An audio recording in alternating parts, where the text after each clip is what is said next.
Good evening, ladies and gentlemen, and all you whiskey drinking degenerates.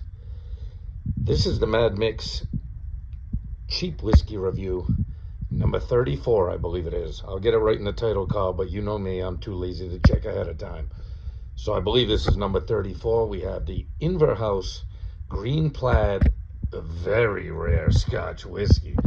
Yes, it's so rare that it will run you a whopping $11.99, no tax, out the door. I had seen this one the other day. I've never seen this bottle before. Never tried this bottle before. I saw it the other day at the liquor store, and I did not buy it. But then I was heading off to work earlier today. I said, you know what? I might as well just pick it up. It's only $12. That's the reason we have the cheap whiskey review. Remember, I drink cheap whiskey, so you don't have to. But you know, I'm pretty sure, confident we know what we're gonna expect out of this bottle. Maybe it'll be decent. That's the reason I try these. For $11.99, you can't go wrong. Even if it sits in your, in your closet and you mix, Cokes with it every once in a while. For $12, you're not losing a lot of money, even if it's not that great. So let's give it a run. Up the snout it goes. Okay, it smells sweet. There's not really a whole lot there. There's not even like a whole lot of malt there. Just a little bit of malt.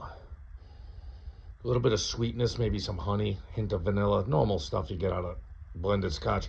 This does have a 3-year age statement around the top label of the bottle, so it's the minimum. The minimum you can call it a Scotch. You got to age it for at least 3 years, or you can't put the Scotch label on it. Yeah, the nose is unremarkable. Not particularly much going on there. Not a whole lot of smell. It doesn't even have a lot of malt. Sometimes these cheap whiskeys will have a little bit of malt to them. But of course, as you know, with these blended Scotch, unless they say blended malt Scotch, then they can be both malt and just grain Scotch. You know what I mean? And there's a big difference, because a grain Scotch could use anything from corn to unmalted barley to wheat to rye. They could use whatever they want. Whereas if it gets a single malt label or it's a malt blend, it's just malted barley, which is what the majority of, that's all single malt Scotch whiskey is malted barley. That's it.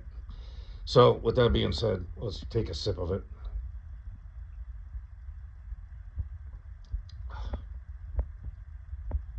Yeah, sweetness. Yeah, really sweet. You get honey. I would say on the palate, you get mostly honey. A little bit of pepper spice in the back end, but you're always going to get that in a Scotch, because they're using them used bourbon barrels, and those used bourbon barrels give off a pepper spice. Let me take one more sip. There's not a lot going on with this. It's sweet, though. Sweet, like honey sweet.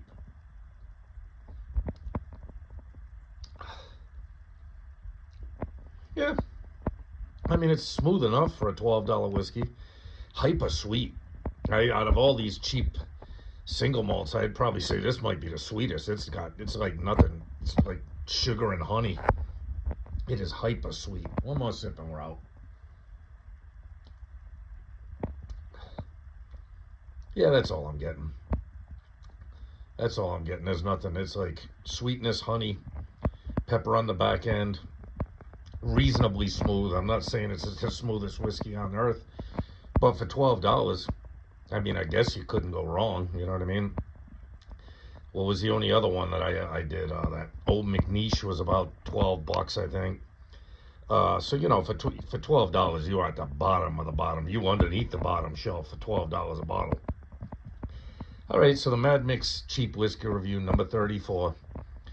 $11.99 of sweet Inver House Green Plaid, very rare Scotch whiskey. I'll give it a 6.5, 6.6. It's nothing, it's nothing to write home about. It's what I expected it to be. Although, if I had to give it one thing, I would say it's very sweet. So you could probably mix this with a lot of things and have it taste pretty good. You know what I mean? Because there's not a lot of malt on it. It's not like you're gonna have to fight a lot of flavor. If you use this as a mixer, it really just tastes like honey sweet. You could probably mix it with juice. You could mix it with soda. You might even be able to mix it with just, like club soda or tonic water or something like that, if that's your jam. Because there's really not a lot of malt. Not a lot of flavors that are going to interfere. It just tastes like honey sweet. That's it. And somewhat smooth. So I mean, if you mixed it with something, it'd probably go down pretty good. And it's not a horrible sipper. You know what I mean? For 12 or 11.99, $12, it's not a horrible sipper. I'm gonna have a few more glasses of it because I paid for the whole damn bottle, so I might as well have a couple glasses of it. But yeah, not it's thoroughly unremarkable. Probably like every $11.99 bottle is gonna be. I would say if you're gonna go with a cheap whiskey, I'm still toting that Grant. You can get that Grant's where I get it like $17, it's $18 for a bottle, and it is a damn good blended cheap Scotch whiskey. So I would go with the Grant's over this or over that old McNeish. These are just bottom shelf, not particularly remarkable scotches. So that being said, love yourself, always love yourself, love your friends and family, love cheap whiskey, but you know, there's not a whole lot to love about $11.99 cheap whiskey, so it is what you'd expect it to be. All right, you guys be good. I'll talk to you soon enough. Later.